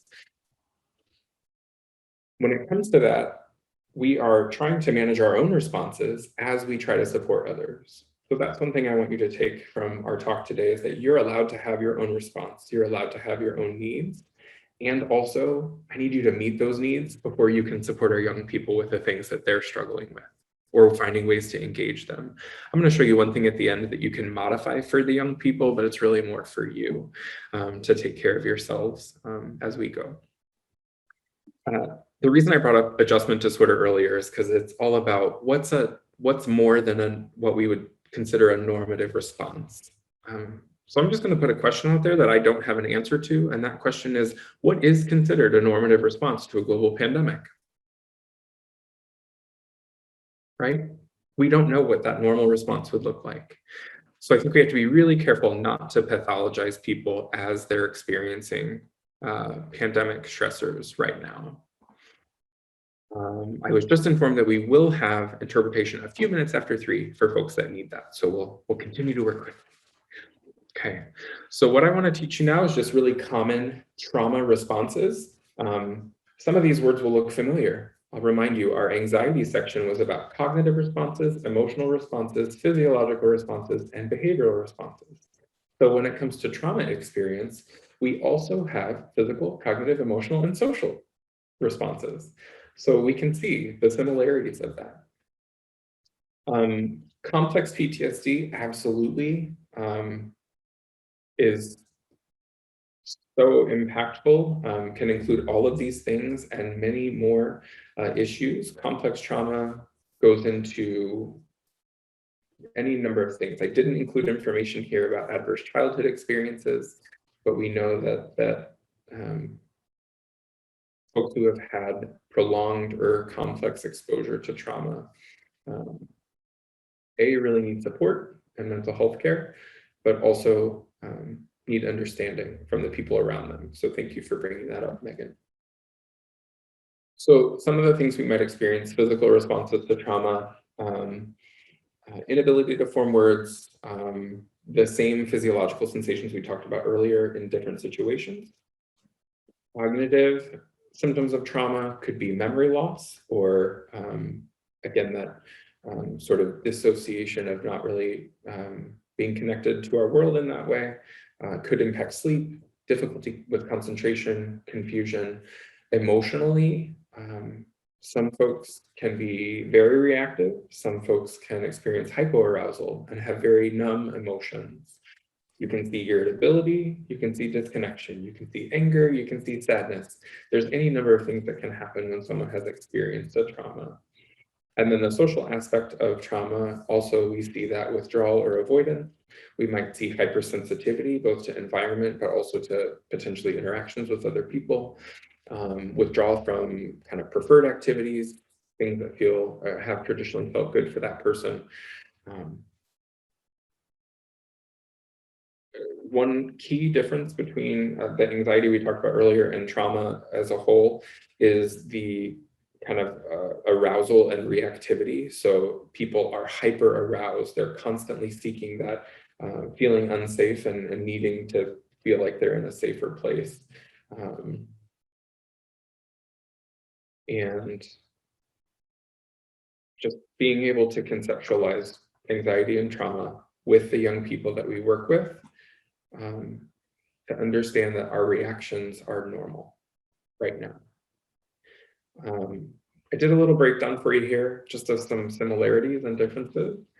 What I want you to take away from our talk today is that we might not be able to necessarily name everything anxiety or everything trauma, but what we know is that the pieces in the middle of this Venn diagram, negative thoughts, those physiological responses, the avoidance that we experience, feeling angry or upset, and having difficulty engaging with our lives, those are across the board for anxiety and trauma. So we need to know that that's a situation or situations that are occurring for the young people that we're helping, which is why we're trying to reframe what we're doing with them. Okay. I want you to repeat after me. I realize you might not have your camera on or you might not have your microphone on, and that's okay. But I want you to say this out loud. The people that I support, or the young people that I support, are not resisting, they're hurting. Go ahead, you can say it. The young people I work with are not resisting, they're hurting. The young people I work with are not refusing, they're trying to heal. Okay. That is so important for you to think about, because we can't support young people if we think they're doing something wrong, right? We have to understand that they're trying to engage in a world that feels so challenging right now. And we as adults we can process that. We have the cognitive ability to do that. But people, younger folks, don't always have that capability yet. They're still learning. One question that I think you can ask when you're working with participants, whoever they are, whether they're vocational participants, educational participants, for me, therapy participants, rather than asking them the question, why aren't you engaging? I want you to ask them the question, what's happening right now that's keeping you from being able to engage? Okay, I'll say it again. Instead of asking, why aren't you engaging? I want you to ask them, what's happening for you right now that's keeping you from being able to engage? Right? We're working really hard today to make sure that we're conceptualizing our response to a pandemic as something that we experience rather than a choice that we're making, okay? I think if I had to pick one thing out of our whole talk today, that's the thing I want you to take out of it. So make sure you write that down. Okay, we are gonna skip this bout of question asking. If you have questions, I'm happy to try to respond to them in the chat or respond them out loud.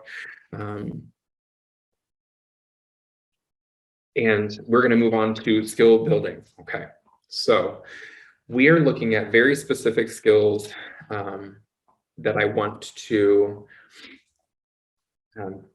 help you with today. We're going to move quickly through validation. We'll just do a quick practice. I'm going to have you verbalize out loud.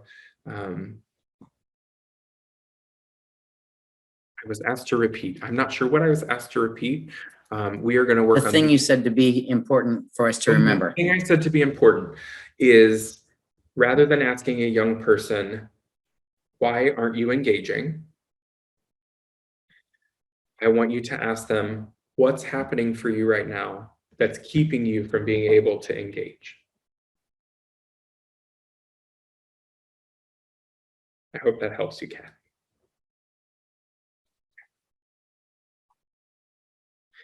So what we're going to do now is we're going to work a little bit on validation, some supportive approaches to problem solving with young people, and then we're going to work a little bit on self-care. We are running short on time, but I am still going to show you this video if I can get it to work, because I think it illustrates exactly what I want you to pay attention to. This is a how do I not help someone? Okay, so please keep that in mind as you're going. We're going to watch this just for a couple of minutes. Tell me about the problem that you wish to address. Oh, okay. Well, I have this fear of being buried alive in a box. I start thinking about being buried alive and I begin to panic. Has anyone ever tried to bury you alive in a box? No, but truly thinking about it does make my life horrible. I mean, I can't go through tunnels or be in an elevator or in a house, anything boxy. So what you're saying is you're claustrophobic. Yes, that's it. All right, well, let's go, Catherine. I'm going to say two words to you right now. I want you to listen to them very, very carefully. Then I want you to take them out of the office with you and incorporate them into your life. Shall I write them down? Well, if it makes you comfortable, it's just two words. We find most people can remember them. Okay. You ready? Yes. You're there. Stop it!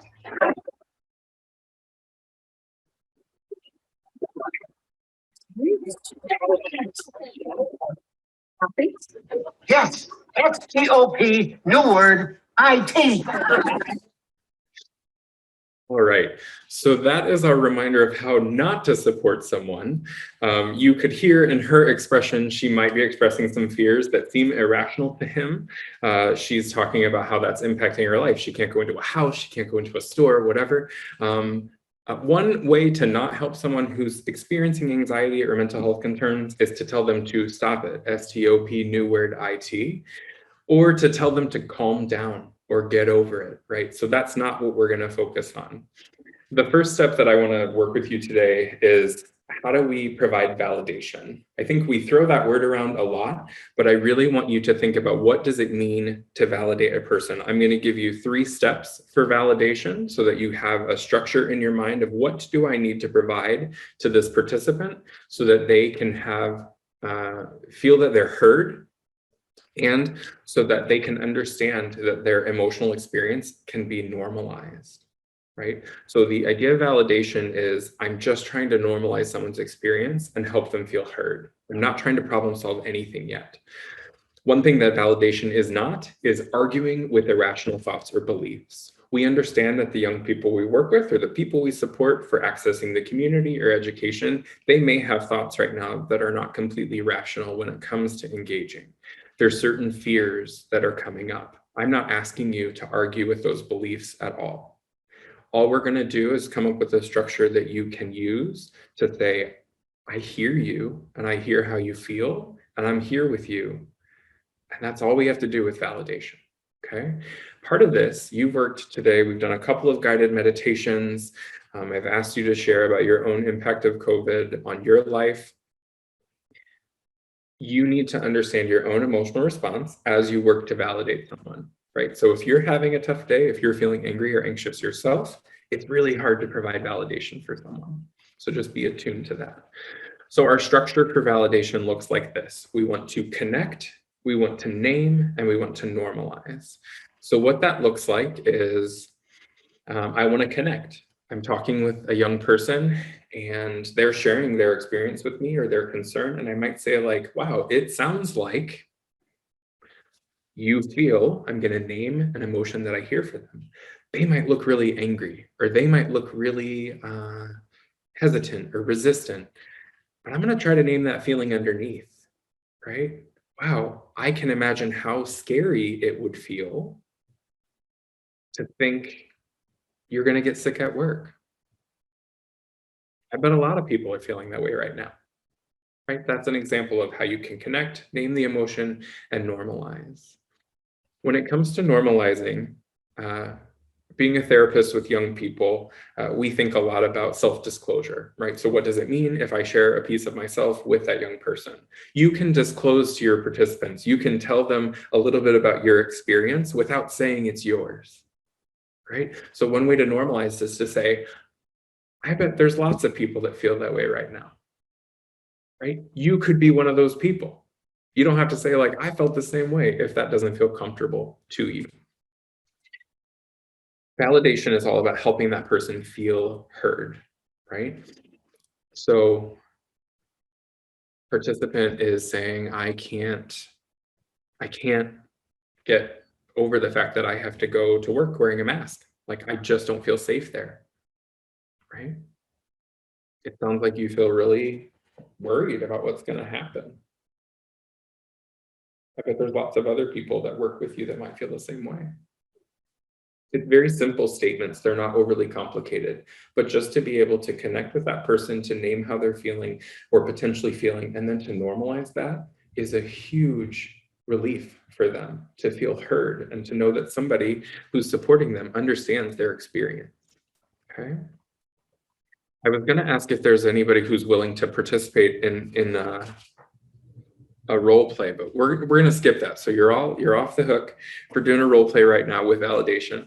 We are going to do a short breakout room about the next strategy. So this is supportive problem solving, and in therapy, so if I'm working with someone who's experiencing anxiety at high levels and really need more exposure practice, I'm going to use strategies like this. We're going to make a specific hierarchy of need or a hierarchy of anxiety for them, and we're going to work through each step of that ladder to help them reduce their anxiety.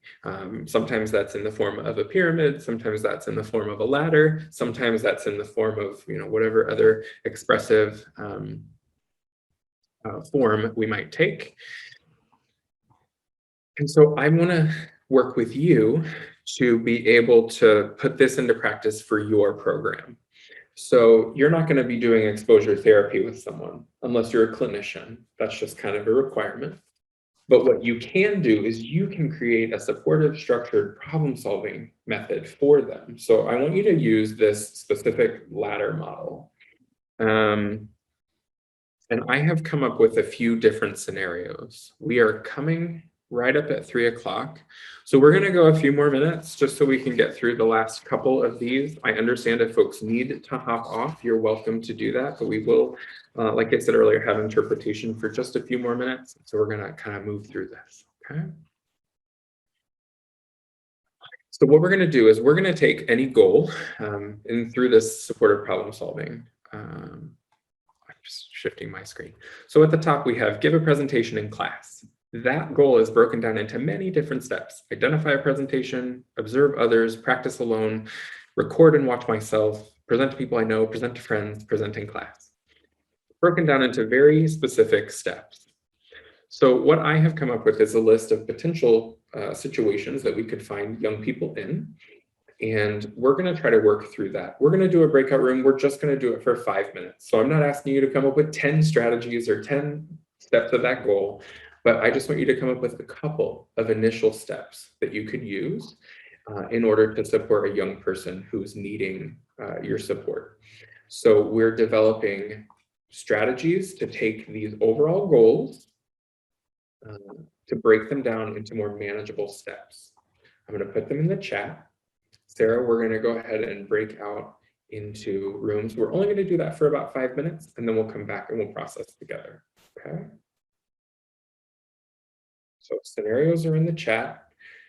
I want you to think about breaking them down into five to 10 steps. Focus on 4 or 5 for now, and just see how can I make these smaller goals so people can obtain their success. Okay. You should get that breakout room now.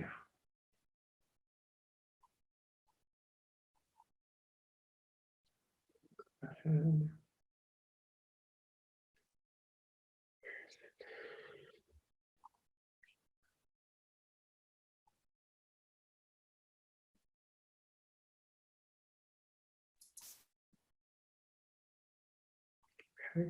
And if folks are not in breakout rooms, I don't know if you're still here, we can work together here in the main room as well, if that feels comfortable. Where are the interpreters? I'm looking for her. I don't know where she is. I also don't know if there were, it looks like Donna is in room 9.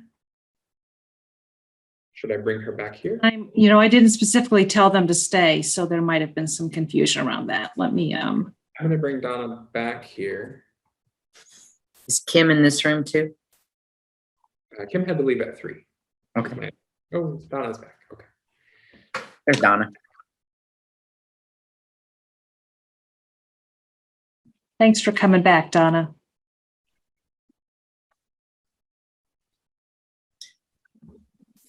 So we pick one of these, right?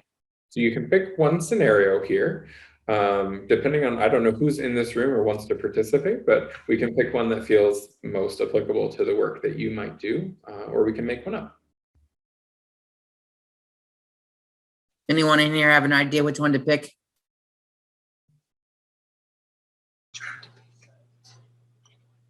I hear someone.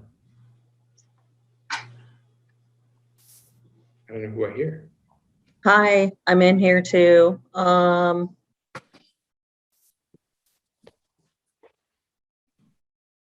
Which one do you think we should pick, Lori? Well, let's go with the starting a new job one. Where did I see that? Beginning a first job at a local retail store, that one? Yeah, let's do that just because this is like a job related conference. Yeah. So what would be the first step that we would help a person with on that?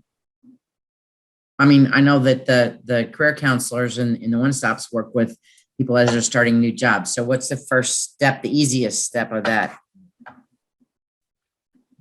Well, I guess it depends on if they've already gotten the job, then I would, they're just going to start the job and they're getting anxious about that. I would recommend going and visiting the place, especially if it's a retail store, maybe with a friend or with a family member first.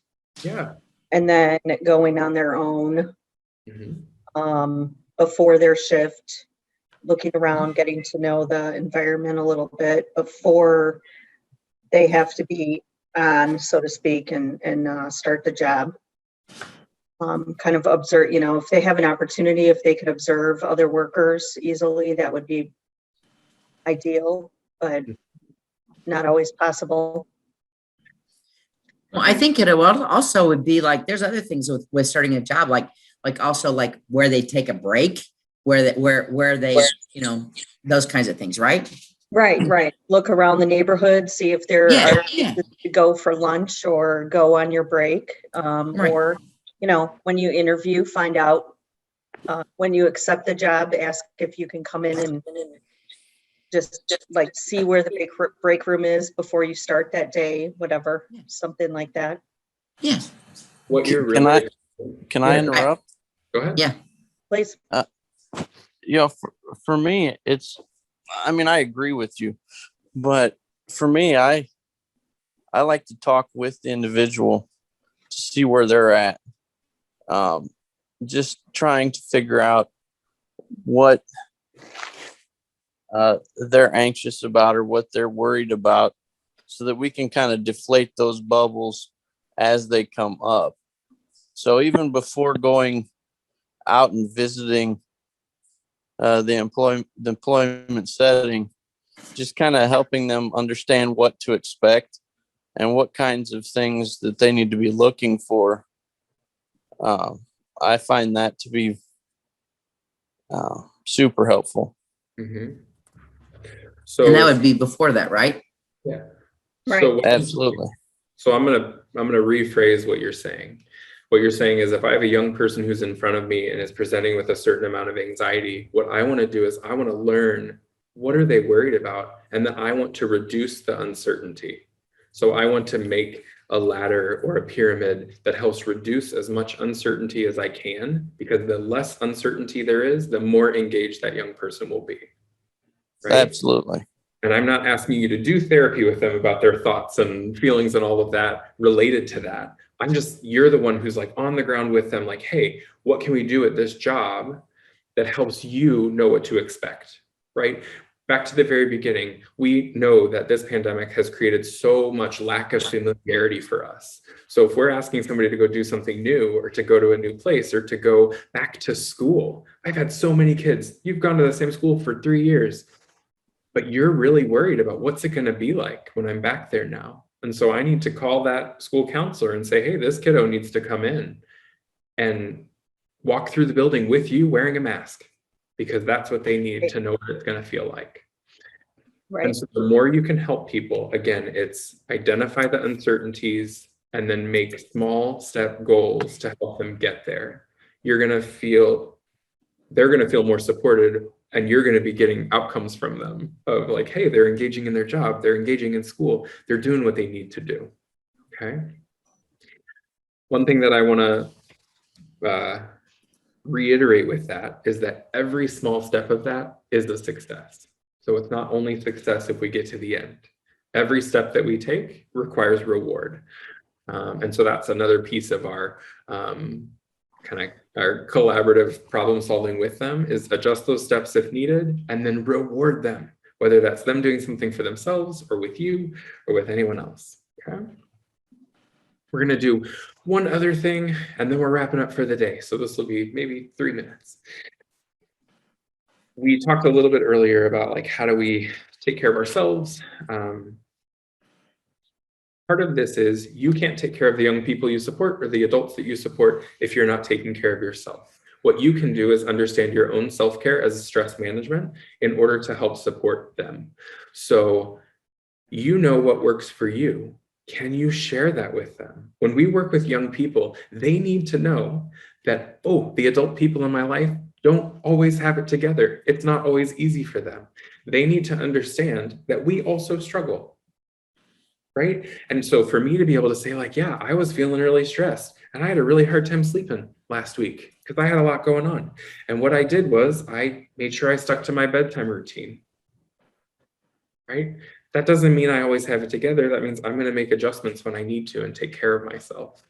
People that we work with need to hear that from us, because then they know like, oh, like that's something that everybody goes through. It's not just something that I'm dealing with. Especially if you're working with young people, they need to learn that. They learn through modeling. They learn from hearing about that. One thing that I want to stress with self-care, I think it's a word that's thrown around a lot, but self-care really means, what do I do to take care of myself in all facets of my life? So physical, psychological, emotional, spiritual, professional. I can do that. Chances are, as we think about self-care, you have some activities in mind, and I promise it doesn't have to be some, it doesn't have to be like, I go on a 5-day retreat, or I go to a massage, or I go to a spa. Those are lovely things if that's what you'd like to choose and you have access to it. But self-care can also be, I'm gonna sit on my deck and enjoy nature. I'm gonna go on a really mindful walk without my phone and just be able to experience the world around me. I'm gonna cook something for someone I care about. I'm gonna bake something for a cause that feels important to me, whatever it is. It doesn't have to be these big things that you do. It can be things that you might do at home or in your community.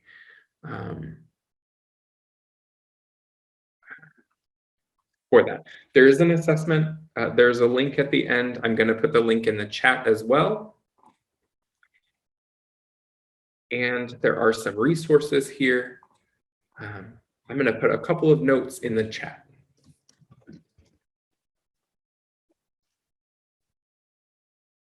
So there's resources here.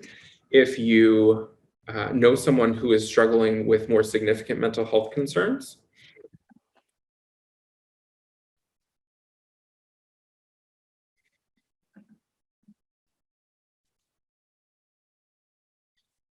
and I would encourage you to be familiar in your area with what resources are available. So if you're supporting someone who's presenting with some of those symptoms we were talking about, I want you to really try to pay attention to that and refer as you need to for critical supports, okay? I know we're 12 minutes over. Are there any other questions that we have for today? If you don't come up with them today, you're welcome to email me or call if you need. Trying to figure out if we've got raised hands. We do have, it looks like a raised hand. Francisco, you'd like to ask a question? Yeah, I'm sorry. I know we're running out of time, but I do have a participant, a youth who's a lot of my youth. Few of them need mental health guidance, and one of them knows that he needs help, but he says he's afraid to go, even though he knows he needs the help. And I made a couple of referrals, and I contacted him with some organizations, but nonetheless, he doesn't want to go because he says he's afraid to just open up. Yeah. What can I do? Yeah, I think as a therapist, I'm usually on the receiving end of those kids that are not ready to get the support that they might need. And so I think what you can do is continue to check in and say, hey, how's that going for you? Like, how is this impacting your life, right? At some point, he has to decide that it's important enough for him to get that help. And what you can do through validation and problem solving is like, hey, how can I help you get there, right? If you're not comfortable doing that, what's your concern? What's your main concern? What are they going to think about you? Well, let's work through, let's role play a little bit if that's a capacity that you can have with him. Unfortunately, we can't force young people to get support even though they need it, which can be really frustrating for us as adults. Yeah. Yeah. Are there any other questions? I'm looking in the chat as well as for raised hands. So if there are any. Okay. Well, I want to say thank you for attending our workshop this afternoon. I hope you found it informative and helpful to you in your work. Thank you to Sarah for helping with technology and for getting us started. Really appreciate everyone being here. And like I said, if you have any questions or other needs, you're welcome to email me or you can call and I can try to help you with that. Okay. All right. Everyone take care of yourselves.